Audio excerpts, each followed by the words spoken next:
Hey, I am Pops, and I am no gamer. I have no experience with The Last of Us. I didn't really think that I could even have anything to offer to conversation about the show, but we're 3 episodes in. I've had another person saying, please just watch the show. It's good. You'll enjoy it. I'd love your thoughts because you have no other experience with it. So you can kind of give us a more objective thing. So I have no idea what changes they made or not changed.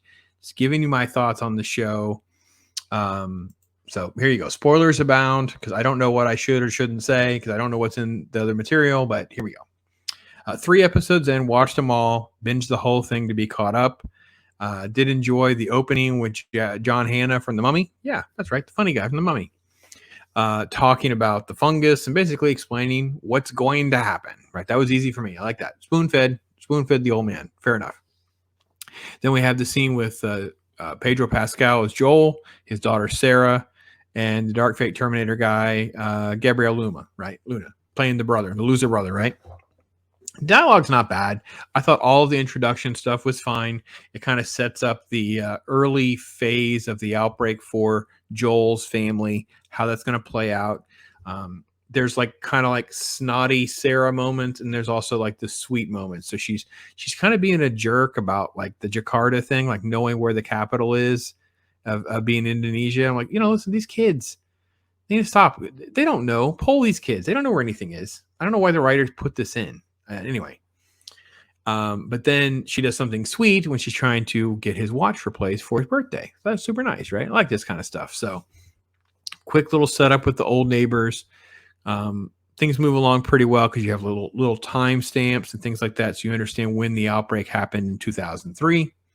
And things are moving along pretty well as we see the streets get emptied out. The police are on the move because the outbreak is actually starting to happen, right? And I think all of that was all done exceedingly well in episode 1. I think that the early phase of the outbreak, how everything happens, how they get separated, the chase scenes, the planes, and all the craziness that breaks out, I think it's very, very, very good. Loved it all very, very much. And then, of course, we cut to 20 years later, which is the story that we're going to have, right? So now we're going to have, we're Boston 2023. We're going to have Ellie, the 14-year-old teenager who's basically the new main character alongside Pedro Pascal's character in this sort of new world. And I will say that I think that the episode 1 of the 3 episodes is probably the most engaging hour or so. The very first hour or so of episode 1 is probably the best. All this world building, how things operate, characters being introduced, and that kind of thing.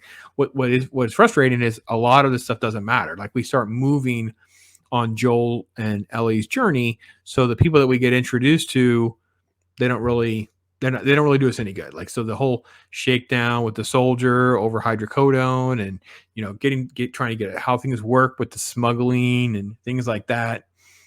Conversations about the Fireflies and attack. I think, it's all fine stuff. I enjoyed it a lot. I was disappointed there wasn't any real value yet for a couple episodes. And we'll get to more of that.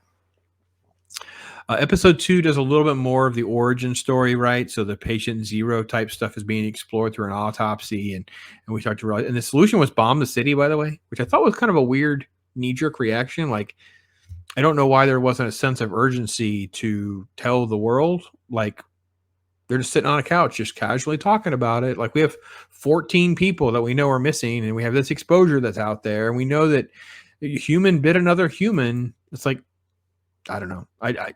It felt almost like on the nose with what's happened in the last 3 years, but I don't quite know what was in the game and not. So this was a show I actually took some notes, just like general outline stuff, so I can try to stay on task because I have no frame of reference with the show. So I'm watching something like this cold.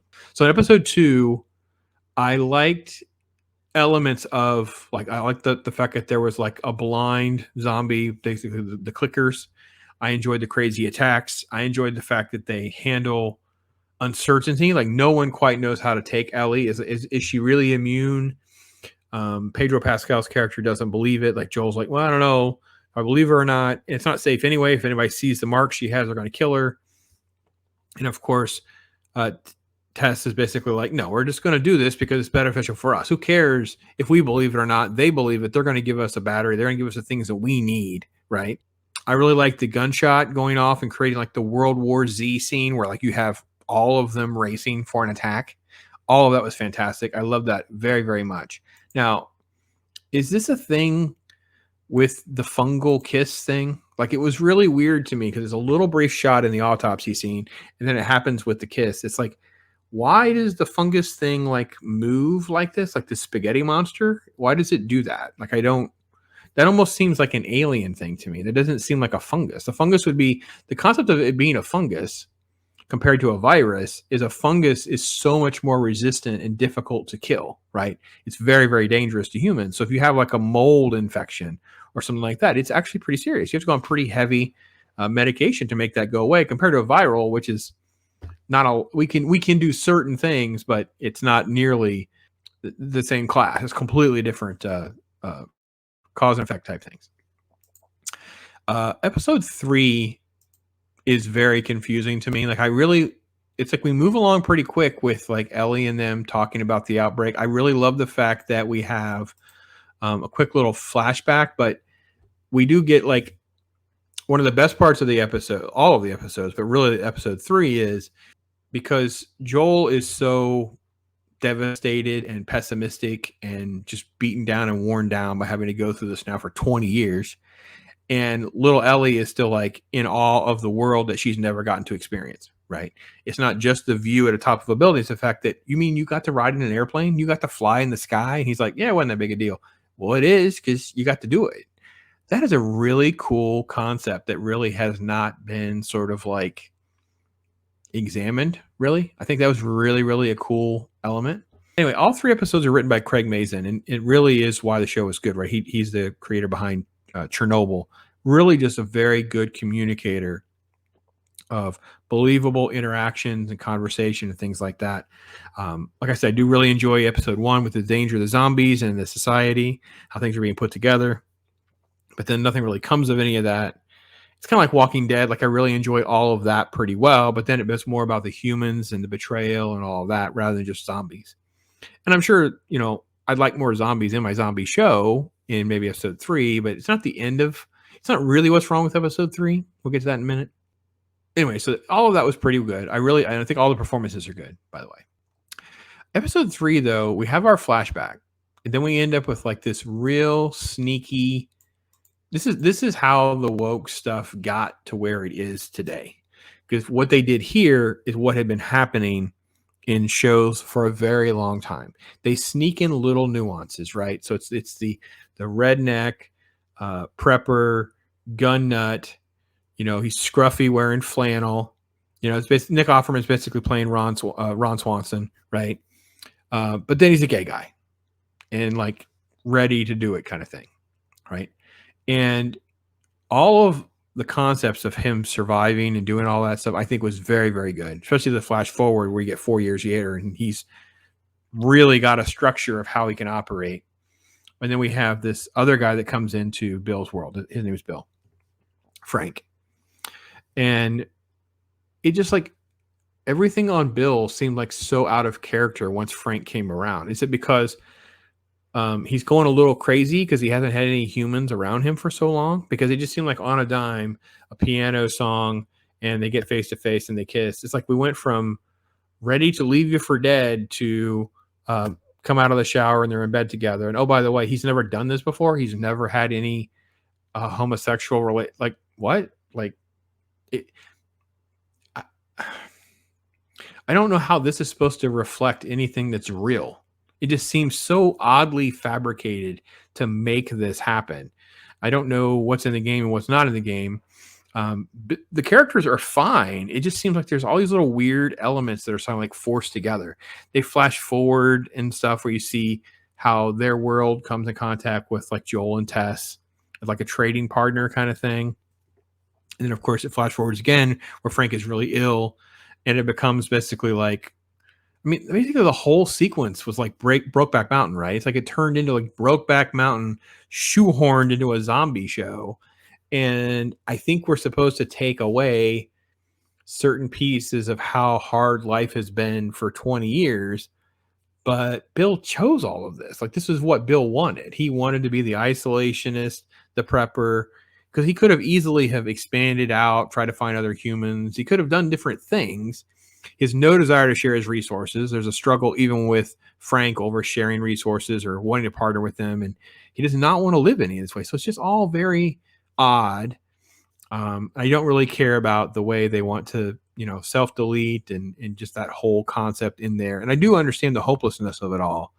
But it's also played up with this sort of like window dressing of agenda that I think is very shoehorned into the show otherwise, because then once it starts back up again and it becomes the Joel and Ellie show, it's more about their interaction, talking about how cool it is to be in a car because she hasn't been in a car before. So it's like being in a spaceship. She's pushing buttons. It's like, that's the part of the show that you've been setting up all along and that we're enjoying. And then suddenly you made this major turn. There's no zombies at all. There's like there's one zombie on like a closed circuit camera or something. There's like one moment. There's no zombies at all. It's just about this gay relationship stuff. And I'm like, well, that's fine. It's just like, why did you not have them cross paths and then stay together? And you're going to go pick up Bill and Frank, and then things happen along the journey. I don't know. Again, is it the game or not? I don't know. Listen, so I don't know where everybody is on their excitement of the show. I think the show is very good. I'm not going to make it as great as some of the people who might think it's great. It's sort of like, it's pretty good. Not a lot of zombies in the zombie show. I will say when they do things, I do enjoy it. The set pieces, the scenes is incredible. Like, I mean, they've done a great job of immersing me in their world, but they have not given me anything to care really about. I only have like these two people walking around with, and I'm like, well, I mean, I care about them because they're the only characters I have, but I really don't even know how good or bad Joel is now. I've seen a little bit of his journey. He's jaded. He's frustrated. He's stuck with this girl, and she is what she is. She's just a teenager. And it is really, I don't want to hear this because I don't want to get too far away from the woke elements that are in the show, because this is like the girl who is the key to everything, right? She may have the cure. She finds clues on the ground, right? So there was like little like blood tracks on steps. They're standing there. No one notices. She points them out. Like, she knows things way beyond like why the adults don't know. It's done on purpose, in my opinion, but it kind of keeps the show from being very genuine. Like, I feel like the staff and the creators are not being fair to us of how they're handling some of these levers of communication of relationships. So anyway, that's my take on it. Again, I am the noob in the gaming arena and adaptations of something like this. I have no frame of reference of how good this show is in that relationship, but maybe you guys can tell me in the comments where I am and off base. I don't totally understand why no one's wearing masks. We know it's a fungus. I have no idea why it behaves like a spaghetti thing. I have no idea why we shoehorned in the relationship scene. I don't. So there's like pieces that I don't get. But I will say the scale of the show is probably the realism of the scale of the show is probably one of the better aspects of the show for me. So that's where I'm at. I'm Pops. Tell me what you think.